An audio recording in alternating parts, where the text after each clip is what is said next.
In a few days, there's a huge quality of life update coming to Rust, and in a previous video we covered the first half of the update, so you should go check that out as well. Compound bow turrets have been nerfed, and now it's going to take 3 to 4 shots to kill you if you have no armor on, instead of getting 2 tapped, and the reload times of compound bows placed inside turrets have been increased slightly. Also, turrets will be less accurate when shooting players on moving trains. The explosive requirements for propane bombs have been removed, but the primitive game mode will still use the old crafting recipe. The new B bomb has been set up in the tier 2 tech tree next to the incendiary bomb and will cost 3 B grenades and 200 wood. This bomb only works when launched from the catapult, and once it impacts, it releases 3 groups of bee swarms, so it's basically like throwing 3 B grenades at one time at a very long distance. The durability on the MP5 has been increased so you can shoot more bullet, and then the sound effects have been set up for the other 2 new silencers. The crafting recipe has been set up for the targeting attachment, which lets you ping with your weapon, and this is 10 HQM, 1 tech trash, and it's been set up in the tier 2 workbench next to the GCO. The new jungle biome spawns in the tier 0 part of the map, which is also where players spawn, and now temperate biomes have been added to the left and right of the jungle, which is now where players will spawn at instead of in the jungle. I do think that this is a good idea to remove player spawns from the jungle, but currently the way that the temperate biomes spawn feels a bit weird, and I think it should, weave through the jungle a bit more instead of being completely separate.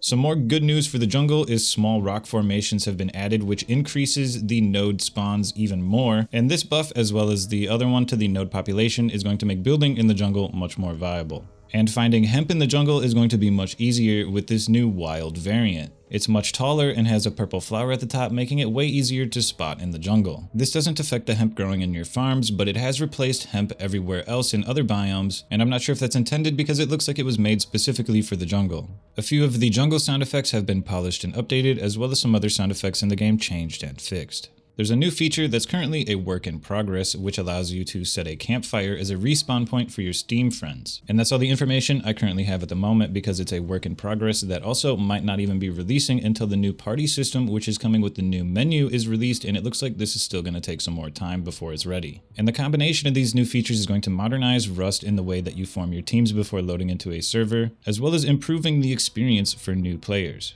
When you craft and place a campfire, it comes with 50 wood, and if you're one of the lucky ones that owns a hobo barrel, it will soon do the same. In addition to reducing your wetness and heating you up, the floor heaters found at some monuments will also now give you 50% comfort. Currently, rugs are a little bit difficult to pick up and you have to look at them at a certain angle, and hopefully this will be fixed with a new commit that wasn't merged for me to test yet. But the blue industrial light has been merged and is included in the DLC that already exists, so if you own the DLC, you'll now have yourself a nice blue light to include in your base.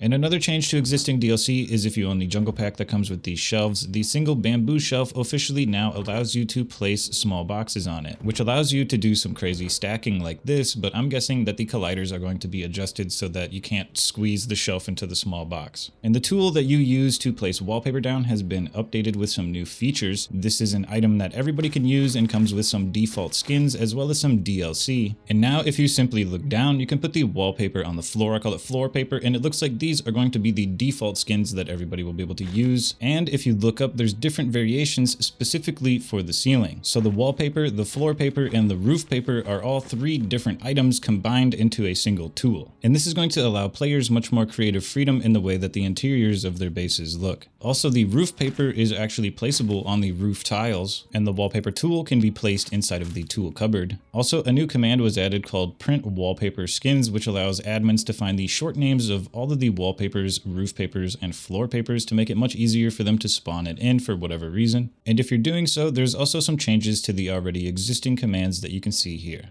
In my inventory is a bunch of items, and if you place them down, that's it, they're there. But now if you're within a TC build priv, you can pull out a hammer, right click, and demolish them. Keep in mind this is a feature used to fix mistakes, and you're not going to get refunded the item or any resources. A 2-year-old Hack Week project for a mannequin has been picked back up a couple days ago, and it looks like this is going to be posable by the player and allow them to place up to 7 slots of armor on them. Water well vendors now have advanced harvesting and crafting teas added to their sell list, giving you yet another reason to venture out and explore all the different water wells on the map. And now all the different types of produce, including all of the berries, have a 48-hour timer on them before they will spoil. And this includes everything including pumpkins and eggs and mushrooms, and they will all turn into a single item called spoiled produce, which is something that you can use to feed to your chickens inside of chicken coops.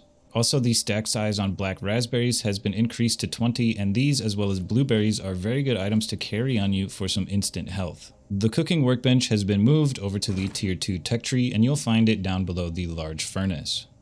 The DPV, which was added a while ago, tilts your screen when you're turning, and this can be a little nauseating as well as difficult to maneuver with, and now there's a new command that players can disable, which, as you can see here, once we start turning, the screen doesn't tilt, it's just our player model that does. This makes it much easier to maneuver, as well as making it a little less sickening. There's a fix coming to the submarine window, which is going to make it a little more blurry, I'm assuming. It hasn't been merged yet, but it's going to fix this huge unfair advantage that players have while inside submarines. And if you're interested in the command block, it has been merged to the staging branch. I'm too dumb to figure out how to get it to work, but if you press E on it, you can input a string of commands, and there are 2 nodes on the top for a power in and a pass through. The textures have been updated, and here are some commands associated with it. Thanks for watching the video. Don't forget to leave a like, and if you want to get yourself some cool clothes, you can head over to drizza.com.